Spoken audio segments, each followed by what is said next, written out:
Hey, how have you been? Hope you're okay. It has been a while. Thank you for keeping yourself and staying alive. It's Hood again from Hood's perspective. I want you to stay with me till the end of this video. And today, I want to tell you 6 major things you need to know before you travel. Been under the lockdown for the last 3 months with basically zero movements. At first, it was public means, then private means were also banned, and you couldn't do much on a bike. There's no way you could ride over 300 kilometers to go to a place to do work. So, if you're planning a work trip outside Kampala, probably 300 kilometers, this is what you need to know. This is my second work trip since the lockdown. Since uh, private means were eased and allowed to move across the country without stickers. And I've encountered a few challenges which I don't want you people to encounter. So I came up with a list of the key things, 6 of them you need to know. One, before you even think of coming to any district, you need to get the RDC contacts. And if you can also access the DPC contact, that would be okay. Last week I went to Rukonjili, a place deep near Rushanja, and finding accommodation was hard. First of all, we reached when it was coming to curfew time. So we moved around and people could not admit us because we didn't have the RDC authorization. No, in this local government setting, the RDC heads the security. So if he gives you authorization, then you're good to go. So we are contemplating, we looked around. Some people suggested, let's sleep on board. On board means in your car, sleeping in your car, spending a night in your car. It's quite uncomfortable. What about when you want to do so? So you want to visit the toilet, where do you go? So we finally found a place. We spoke to the person. It was a hassle. We convinced them and they allowed us in. So don't make that mistake. One, I repeat, get the RDC numbers and contacts, and if possible, inform them in advance. Now, two, after that, you've got the RDC contacts, now you go. Make sure you reach out to the RDC to give you a letter. That letter, you present it anywhere, to the guest houses, to the lodging, and you'll find accommodation easily.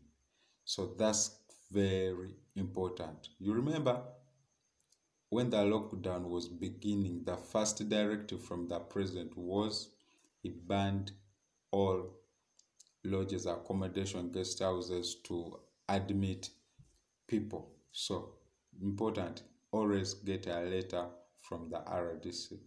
Now, the third point, you need to find out which guest houses are actually working. During this time, there are few that are allowed to work. Maybe those who can observe the guidelines, social distancing, those who have the capacity to do that. And in most cases, they are booked up to capacity. So you need to find out which guest houses are working and which guest houses are admitting visitors. And then, if possible, please make a reservation. You don't have to go through what I've gone through. I've gone through it so that you can make better informed decisions. Now, the number 5, please, number 4, always remember to move with your IDs. These are unprecedented times, so anytime you may be flagged down and they ask you to show your identification, where you're coming from, always carry something that speaks about you. Don't forget those IDs.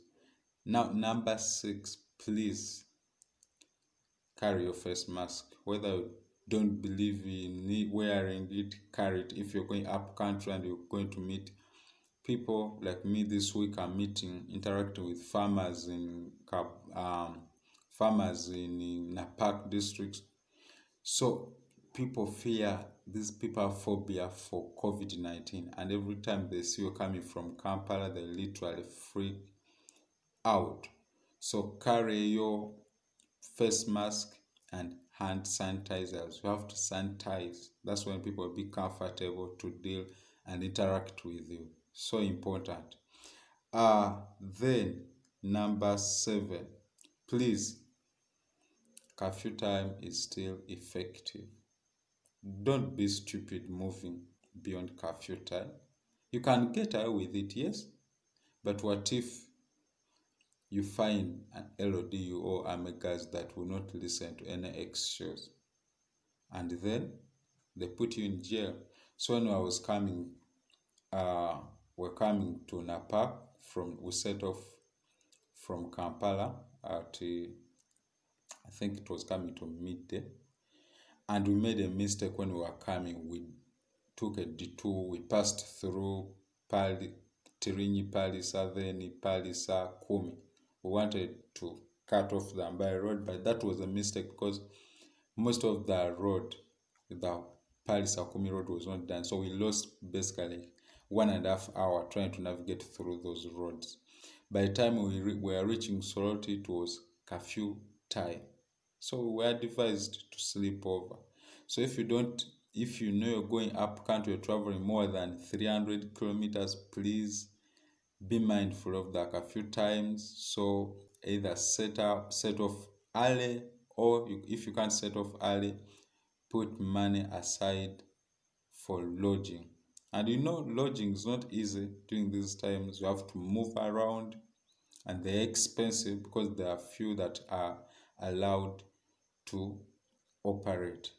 So, and also another thing, just make sure in the place you're going there is decent lodging, because we're in a park, we couldn't find decent accommodation, so we had to drive another 40 plus kilometers. We're working in a park for the next 3 to 4 days, 5 days, so we are driving 40 plus kilometers to find accommodation. So we are staying in Moroto, and in Moroto few guest houses are still operating, and the decent ones are booked to capacity. So I had to find one which had rooms with a team of 6, which had at least 6 rooms for us.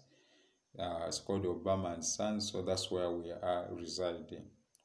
Hope those tips have been helpful to a person who's planning to travel up country during this time of the lockdown. If you've never subscribed to this channel, please subscribe, and don't be selfish, share this message widely. Thank you. See you.